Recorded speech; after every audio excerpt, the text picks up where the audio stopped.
So let's bear with me for a minute. I'm imagining a theme park. Better than any so-called happiest place on the blank. You know the rest. I don't need the corporate mouse folks coming after me. But just imagine a place. Again, we'll call it a theme park. Where everything's sane. In this world, people listen and pay attention most of the time. They respond. They may not always do or say what you want, but you figure it out, and they don't deny what you ask them or tell you that you are selfish because you asked them something as simple as, could you put the keys back on the hook?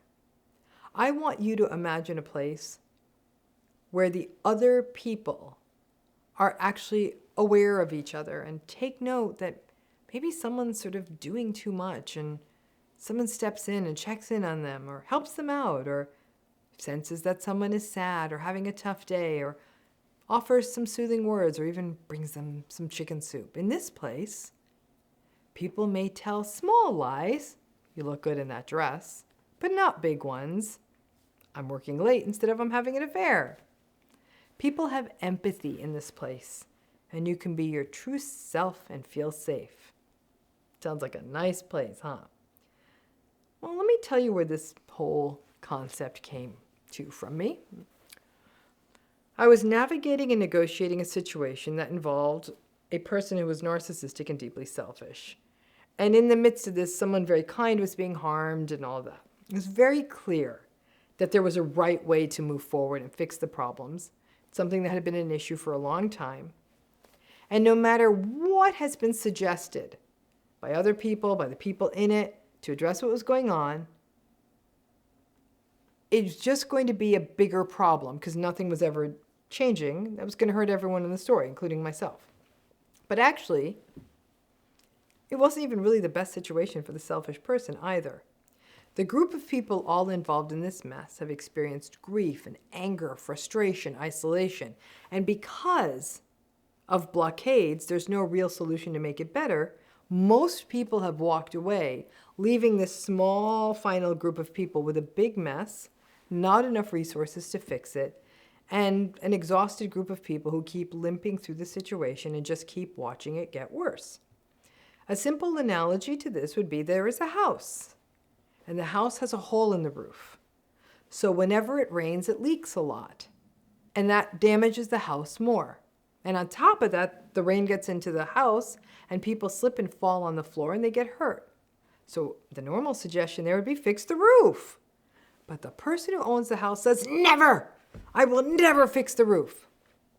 But I do expect all of you to come here and mop it up when it rains and take care of me if I should slip and fall. See what the scenario is here? So let's call this place, that theme park I was talking about, let's call it Sanity Land. Well, people who live in Sanity Land came and saw the situation we were all in and saw it was not good, and they made all kinds of suggestions on how to fix the situation. All of their suggestions were logical and sane and would have fixed the problem pretty quickly. But the selfish person at the core of it would never let those solutions happen. And what struck me about that moment when I heard these people from Sanity Land was the grief I felt. Ironically, the grief over people who don't get it, making relatively innocuous and frankly sensible suggestions that we had long since given up on.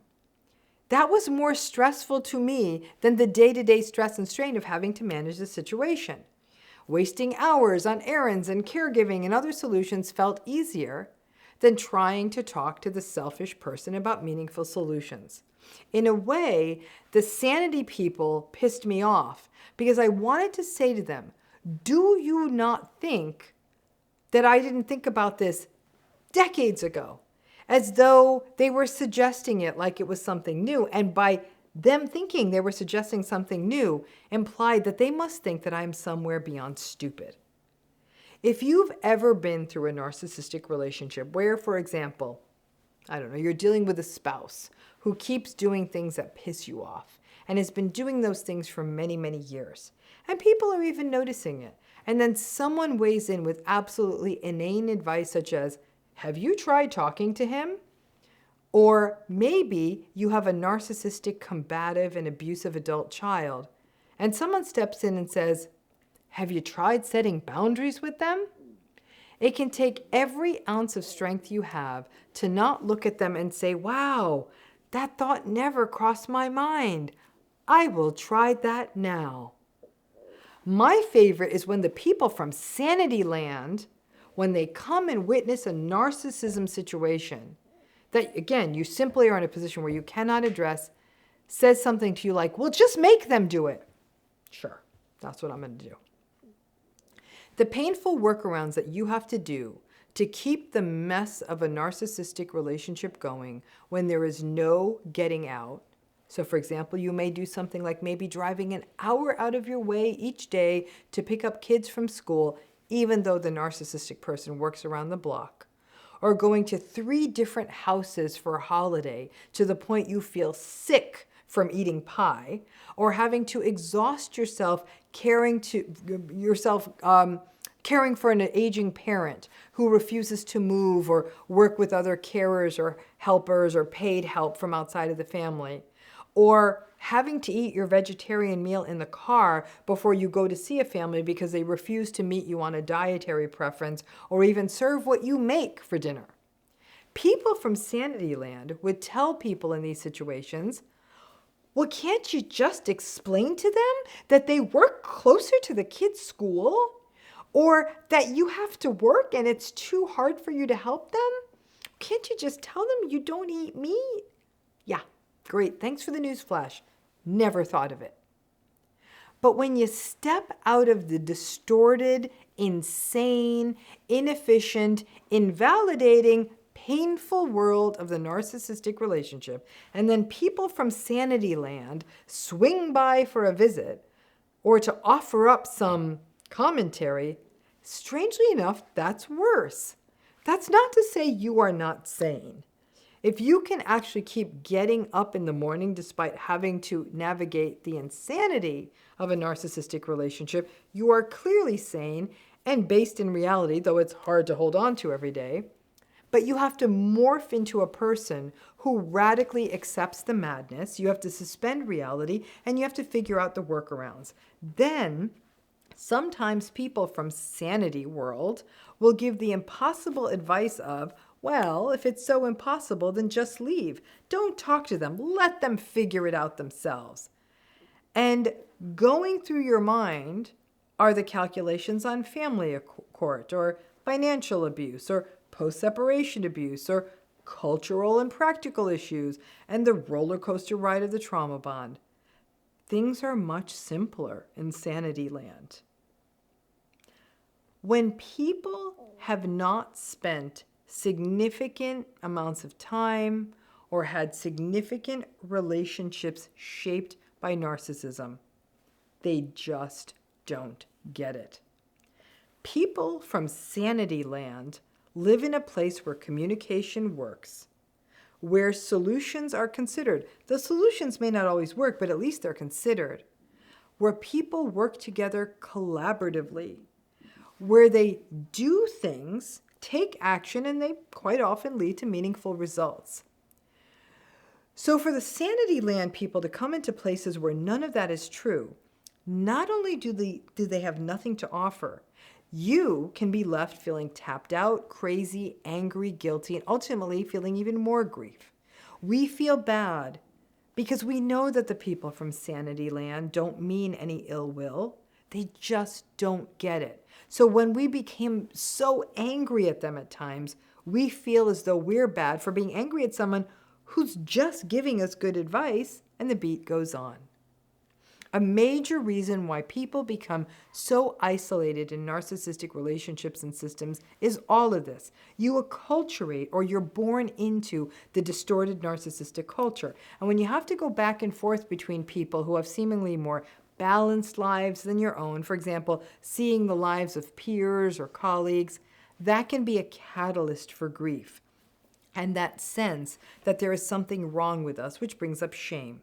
It can slowly feel easier to just not be in the world of other people or to narrow it or to find people who have similar messed up circumstances. And when the folks from Sanity Land just happen to come into your world and want to be helpful, It can be quite jarring. Listen, I would love to live in sanity land. I'd be happy to go there for a day, where things feel safe and balanced and supportive. I don't. I mean, I've vacationed in sanity land from time to time, but when I get back to real life, it's almost too disjointed, and I start to feel that the breaks that I take in sanity land almost make narcissism land more unbearable. The sanity land folks sometimes bring into starker contrast what a mess our narcissistic relationship situations are. You know what I mean. You might have a crappy narcissistic marriage and you just figured out how to get through the days. And then you go to the home of someone who has a more balanced, not antagonistic, communicative, loving marriage. And you feel like the wind was knocked out of you. And that starker contrast can increase our level of distress. You don't mean the friend any ill will, but the difference can be heartbreaking. Staying in narcissism land starts to feel easier. Listen, I don't know if anyone living in this damn world we're living in now is completely sane. Nobody has a perfect or ideal marriage or family, but this isn't about ideal. This is about families and relationships and workplaces that listen, that don't gaslight. And most of us in these relationships are as sane as the next guy. But when people roll around with the reminder that there is something a lot simpler and more efficient than our duct-taped build the airplane in the sky solutions that are wearing us out, it sucks. I have a feeling I'll be living in narcissism land for a long while, and for now, I do try as much as possible to kind of actively steer clear of the folks from sanity land. When I'm in the acute throes of it, it's too stressful and exhausting. That may change someday, but for now, let's just say, while the user experience in narcissism land is not great, at least I know the territory and how to navigate it. And while my narcissistic relationships leave me feeling crazy, being with the sanity land people may sometimes feel equally difficult. My guess is that people are a lot nicer as they wait in line in sanity land, but somehow I managed to get myself a fast pass for narcissism land.